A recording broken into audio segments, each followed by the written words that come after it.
guys, welcome to Kidmissing TV. I got my papers back. Well, I had to reprint them, which sucks. But here we are again. For those of you who don't know, this is the second time I'm recording because first time they didn't come out and then I lost all my research. So, this is Deadly December. This case is the alphabet or double initial murders. They were the murders of 10-year-old Carmen Colon, 11-year-old Wanda Welkowitz, and 11-year-old Michelle Manza.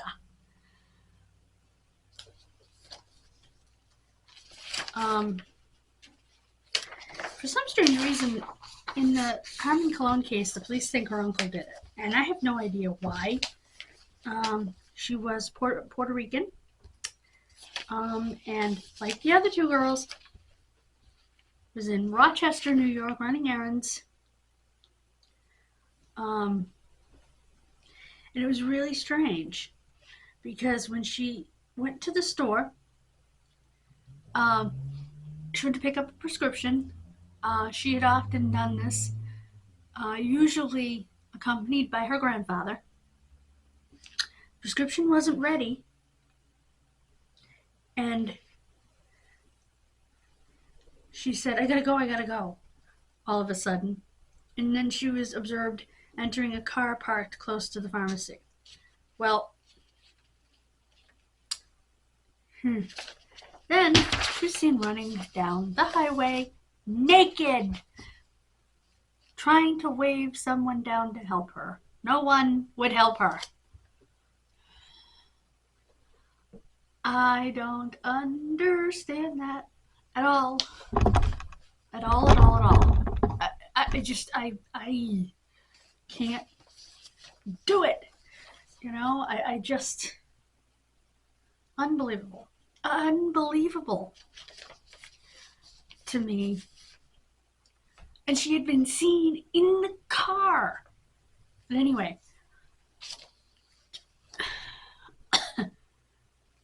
both the murder of Colon and the fact that no individual who had observed the child attempting to flee from her abductor alongside Interstate 490 had attempted to offer her any assistance generated intense public outrage. Ya think?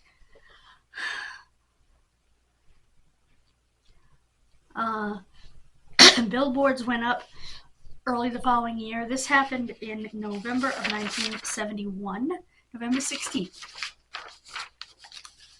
An autopsy revealed that in addition to having been raped, again, ya think, the child had suffered a fracture to her skull and one of her vertebrae before she had been manually strangled to death. Furthermore, her body had been extensively scratched by fingernails. I find that interesting. Was there, and it makes me wonder if there was a female involved in her case. Obviously, she was raped by a male, but because they're not saying it was an object, and the person seen with her was male, because she was seen, that's what it was, not in the car. She was seen later standing by the car with the gentleman because he had a flat tire, and when a guy stopped and asked him if he needed help, he made sure that he grabbed the girl by the arm and positioned them both so he couldn't see the license plate, and gave the man such a mean look that the man drove off.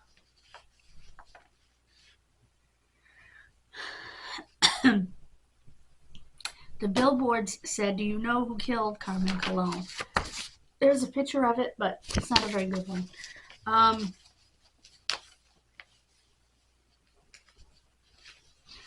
Next was Wanda Welkowitz. It was 17 months later, at 5 p.m. on April 2nd, 1973. 11-year-old Wanda disappeared from Rochester, New York. She had purchased groceries, and she was seen walking down the street trying to adjust the bag and stuff. In fact, one of her classmates said, yeah, I saw her kind of put the bag on the wall and try to adjust its weight so she could carry it better. Um,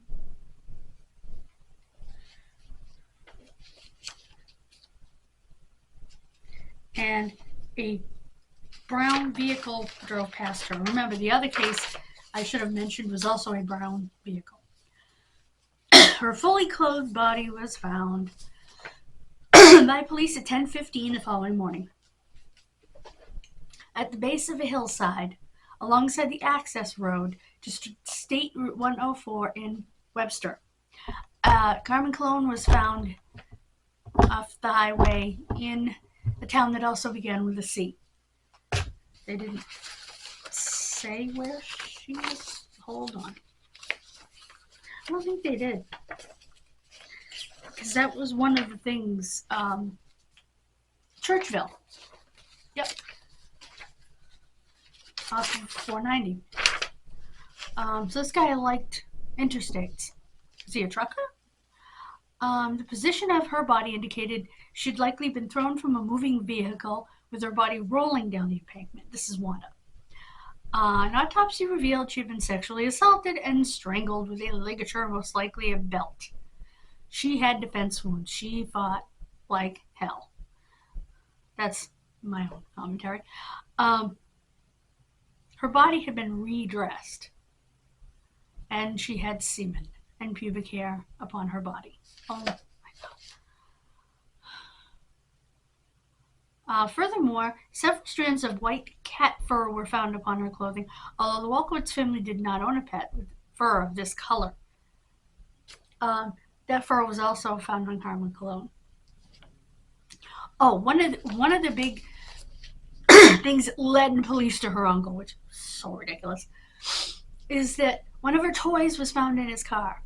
No crap, Sherlock, he was her uncle. And he developed a relationship with her mother after her parents' divorce, helping her mother out. And he went back to Puerto Rico. Anyway. Once again, they established an anonymous telephone hotline and a reward of $10,000. They did find an eyewitness who informed them that as Welkowitz had walked home from the delicatessen on the evening of April 2nd, he had observed the child standing alongside the passenger door of a large brown vehicle, conversing with the driver. He couldn't see the driver of the vehicle, unfortunately.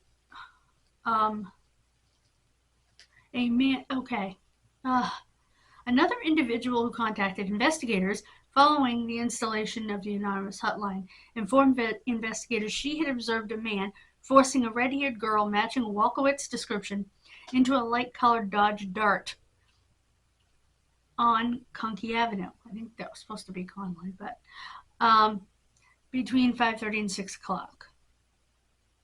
And they refused to acknowledge a link between the two murders. Then we have Michelle Manza. 7 months later, on the evening of November 26, 1973, 11-year-old Michelle was reported missing. She did not return home from school.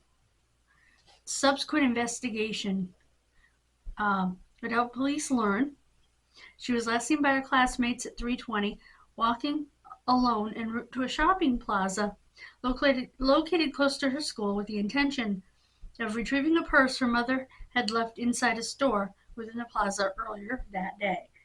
Might have been the day before. Because how would she know her mother left it that day? It doesn't make sense. Approximately 10 minutes later, a witness observed Manza sitting in the passenger seat of a beige or tan vehicle traveling at high speed on Ackerman Street before turning onto Webster Avenue.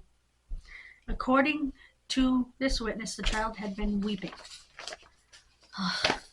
So many times this idiot could have been stopped.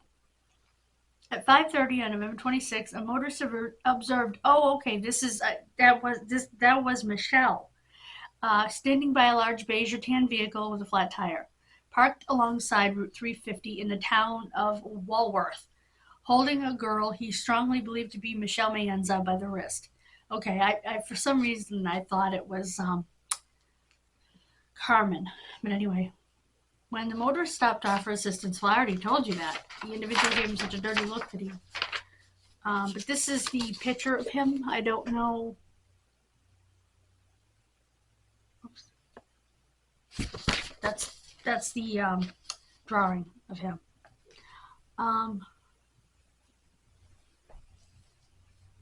He grabbed the girl and pushed her behind him, and then hid his license plate with his body. Her fully clothed body was found at 10:30 on the 28th, lying face down in a ditch along a rural road in Macedon. And another M. Approximately 15 miles or 24 kilometers from Rochester, her autopsy revealed that in addition to receiving extensive blunt force trauma to her body, Manza had been raped, then strangled to death from behind with a ligature, possibly a thin rope. Numerous strands of white cat fur were discovered upon her clothing, and leaf samples matching the foliage where her body was discovered were recovered from within one of her clenched hands, indicating she had likely been strangled to death at or near the location. They were able to retrieve a partial palm print from her neck and traces of semen upon her body and underwear. The semen came from one individual.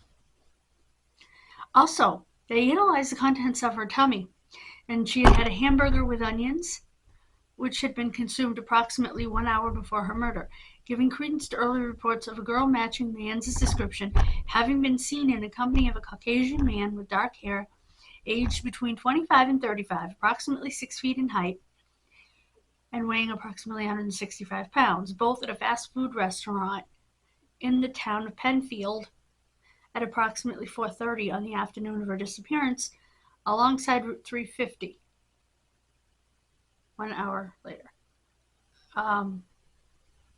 They were all laid to rest at Rochester's Holy Sepulchre Cemetery.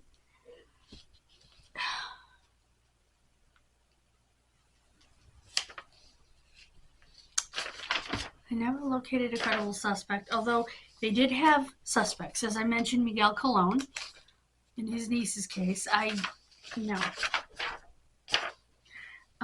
Dennis Termini.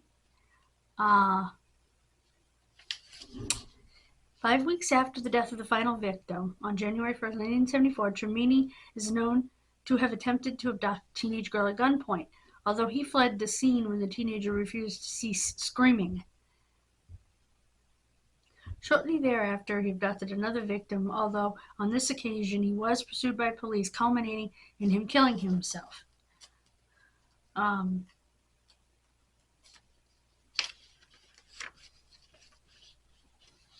They did obtain DNA, and his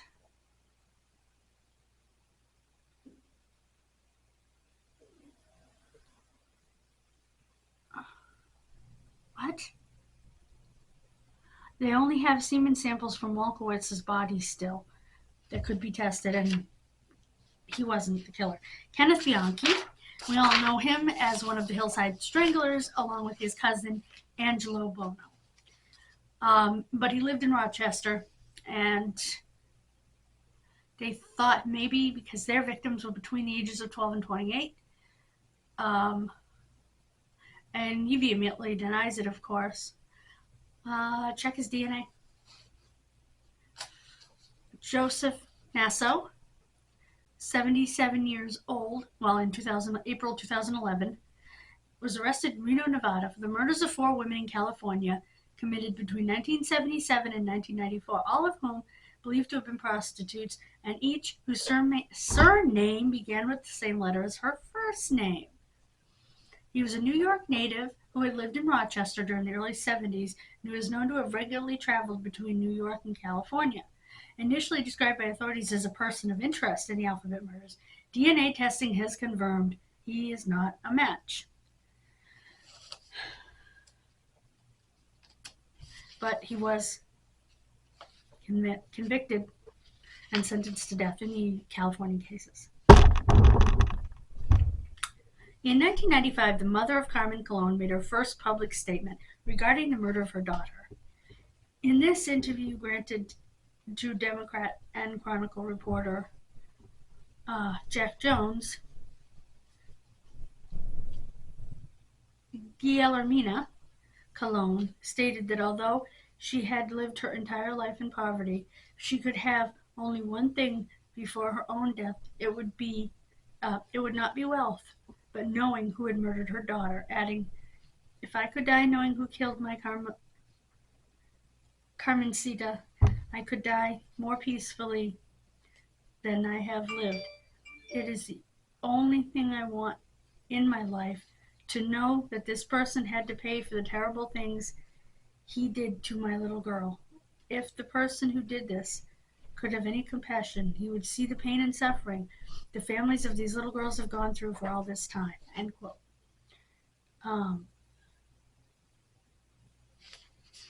They have published articles about the case. Okay.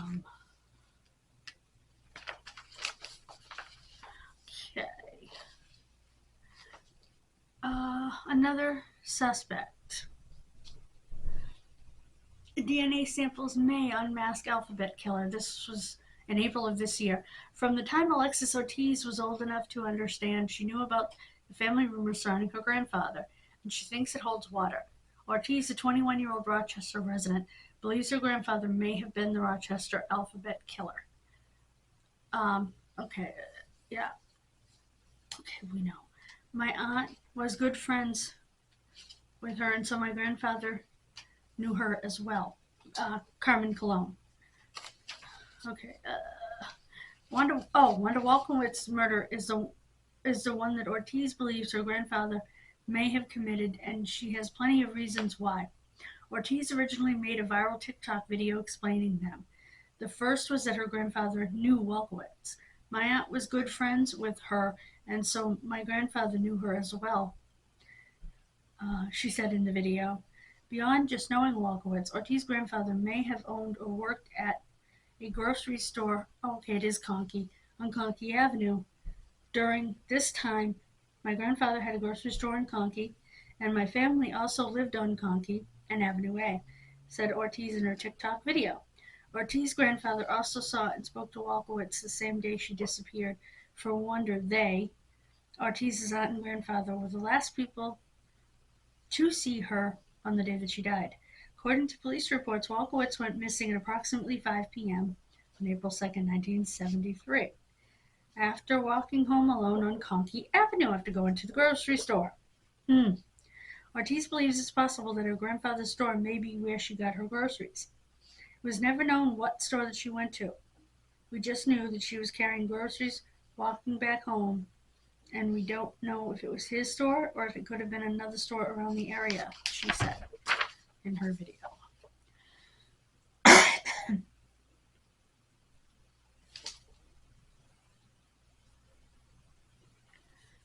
Witnesses said she was talking to a man in a brown vehicle, and she thinks her grandfather may have had such a vehicle at that time. Let's see. She also believes her grandfather resembles the sketch. So I wonder if they're going to do DNA on him.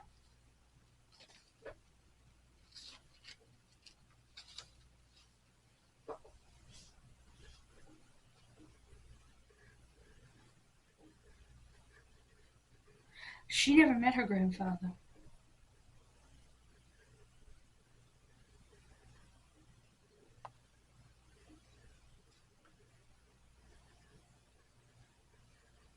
Oh, yes, she did. Okay. But she didn't know him well.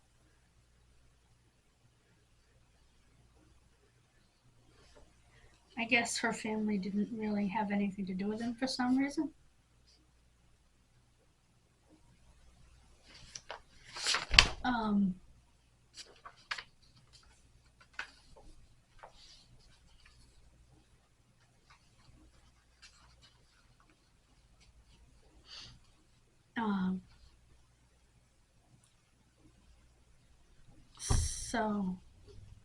So she went to the police after he died. I don't know if they DNA from the family or not. It is a pending homicide investigation, and we don't really give information, said Senior Investigator Stube. So if you have any information in this case, please contact State Police Troop E headquarters at 585-398-4100, 585-398-4100. That's interesting. I'll have to keep an eye out for DNA from the family in that case. Sheesh. Anyway, thank you so much for joining me. I will see you next time here in Deadly December.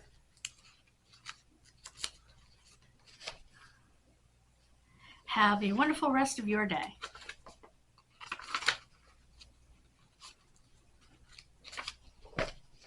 Bye-bye.